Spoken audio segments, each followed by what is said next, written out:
വിശുദ്ധ ലൂക്കോസ് എഴുതിയ സുവിശേഷം 23-ാം അധ്യായം. പീലാത്തോസിന്റെ മുമ്പിൽ. അനന്തരം അവരുടെ സംഘം ഒന്നാകെ എഴുന്നേറ്റ് അവനെ പീലാത്തോസിന്റെ മുമ്പിലേക്ക് കൊണ്ടുപോയി. അവർ അവന്റെ മേൽ കുറ്റം ചുമത്താൻ തുടങ്ങി. ഈ മനുഷ്യൻ ഞങ്ങളുടെ ജനത്തെ വഴിതെറ്റിക്കുകയും സീസറിന് നികുതി കൊടുക്കുന്നത് നിരോധിക്കുകയും താൻ രാജാവായ ക്രിസ്തുവാണെന്ന് അവകാശപ്പെടുകയും ചെയ്യുന്നതായി ഞങ്ങൾ കണ്ടിരിക്കുന്നു. പീലാത്തോസ് അവനോട് ചോദിച്ചു, നീ യഹൂദരുടെ രാജാവാണോ?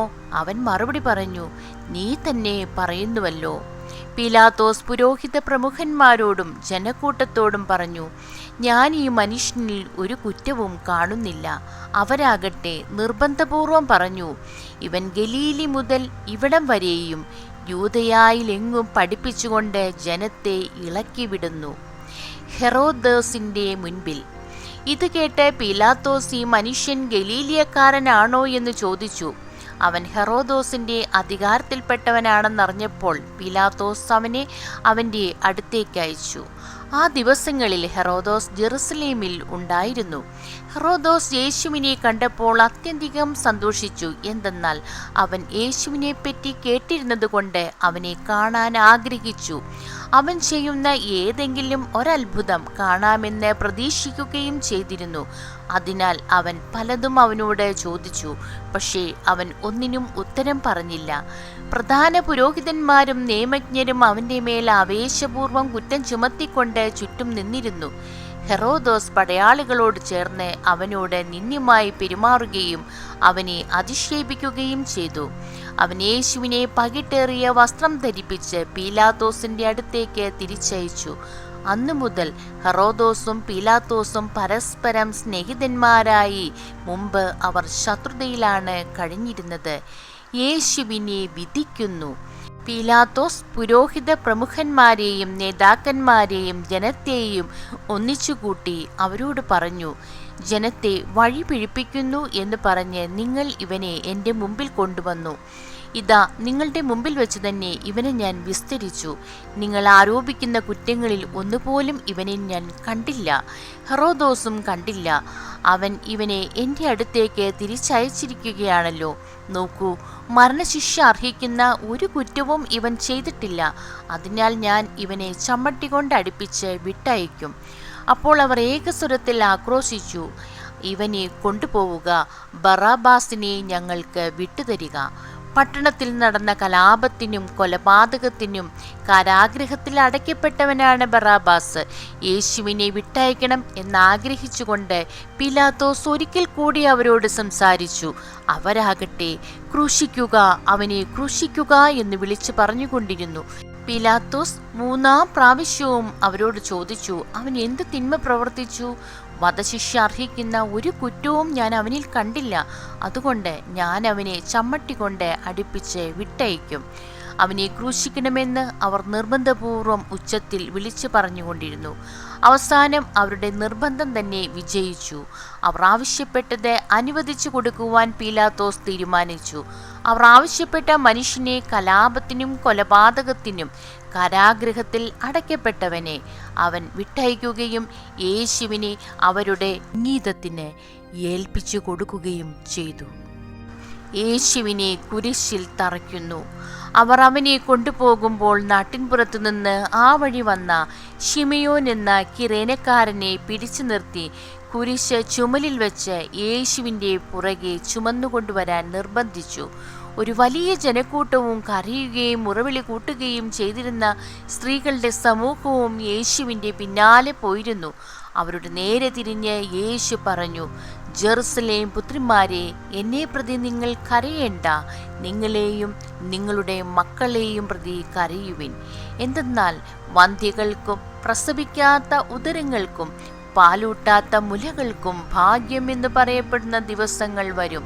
അന്ന് അവർ പർവ്വതങ്ങളോട് ഞങ്ങളുടെ മേൽ വീഴുക എന്നും കുന്നുകളോട് ഞങ്ങളെ മൂടിക്കളയുക എന്നും പറയുവാൻ തുടങ്ങും. പച്ചത്തടിയോട് അവർ ഇങ്ങനെയാണ് ചെയ്യുന്നതെങ്കിൽ ഉണങ്ങിയതിന് എന്ത് സംഭവിക്കും? കുറ്റവാളികളായ മറ്റു 2 പേരെ കൂടെ അവനോടൊപ്പം വധിക്കാൻ അവർ കൂട്ടിക്കൊണ്ടുപോയി. തലയോട് എന്ന് വിളിക്കപ്പെടുന്ന സ്ഥലത്ത് അവർ വന്നു. അവിടെ അവർ അവനെ കുരിശിൽ തറച്ചു. ആ കുറ്റവാളികളെയും ഒരുവനെ അവൻ്റെ വലത്തുവശത്തും ഇതരനെ ഇടത്തുവശത്തും ക്രൂശിച്ചു. യേശു പറഞ്ഞു, പിതാവേ, അവരോട് ക്ഷമിക്കണമേ, അവർ ചെയ്യുന്നതെന്തെന്ന് അവർ അറിയുന്നില്ല. അവൻ്റെ വസ്ത്രങ്ങൾ ഭാഗിച്ചെടുക്കാൻ അവർ കുറിയിട്ടു. ജനം നോക്കി നിന്നു. പ്രമാണികളാകട്ടെ അവനെ പരിഹസിച്ചു പറഞ്ഞു, ഇവൻ മറ്റുള്ളവരെ രക്ഷിച്ചു. ഇവൻ ദൈവത്തിൻ്റെ ക്രിസ്തു ആണെങ്കിൽ, അവിടുത്തെ തിരഞ്ഞെടുക്കപ്പെട്ടവനാണെങ്കിൽ തന്നെ തന്നെ രക്ഷിക്കട്ടെ. പടയാളികൾ അടുത്തു വന്ന് വിനാഗിരി കൊടുത്തവനെ പരിഹസിച്ചു പറഞ്ഞു, നീ യഹൂദരുടെ രാജാവാണെങ്കിൽ നിന്നെ തന്നെ രക്ഷിക്കുക. ഇവൻ യഹൂദരുടെ രാജാവേ എന്ന ഒരു ലിഖിതം അവൻ്റെ തലയ്ക്ക് മീതെ ഉണ്ടായിരുന്നു. കുരിശിൽ തൂക്കപ്പെട്ടിരുന്ന കുറ്റവാളികളിൽ ഒരുവൻ അവനെ ദുഷിച്ചു പറഞ്ഞു, നീ ക്രിസ്തുവല്ലേ? നിന്നെയും ഞങ്ങളെയും രക്ഷിക്കുക. അപരൻ അവനെ ശകാരിച്ചു പറഞ്ഞു, നീ ദൈവത്തെ ഭയപ്പെടുന്നില്ലേ? നീയും അതേ ശിക്ഷാവിധിയിൽ തന്നെയാണല്ലോ.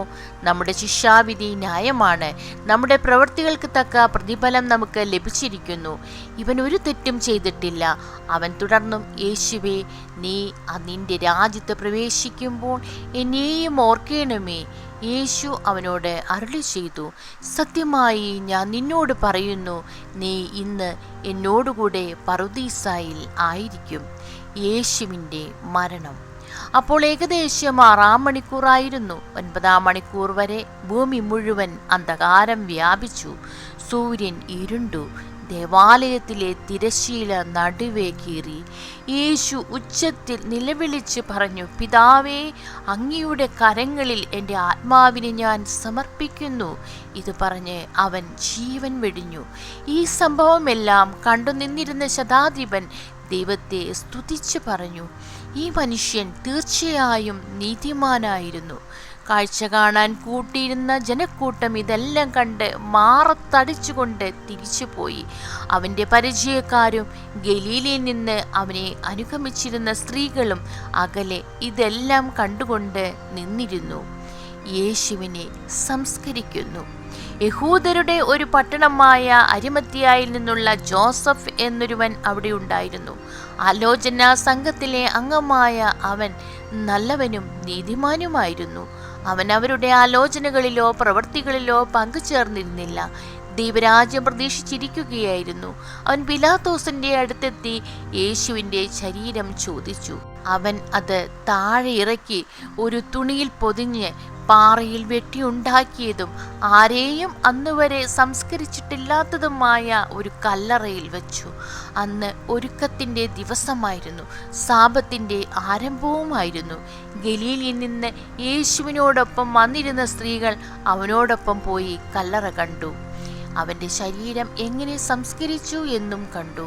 അവർ തിരിച്ചു ചെന്ന് സുഗന്ധദ്രവ്യങ്ങളും ലേപന വസ്തുക്കളും തയ്യാറാക്കി. സാബത്തിൽ അവർ നിയമാനുസൃതം വിശ്രമിച്ചു. ദൈവമേ, സ്തുതി അങ്ങേക്ക് യോഗ്യമാകുന്നു.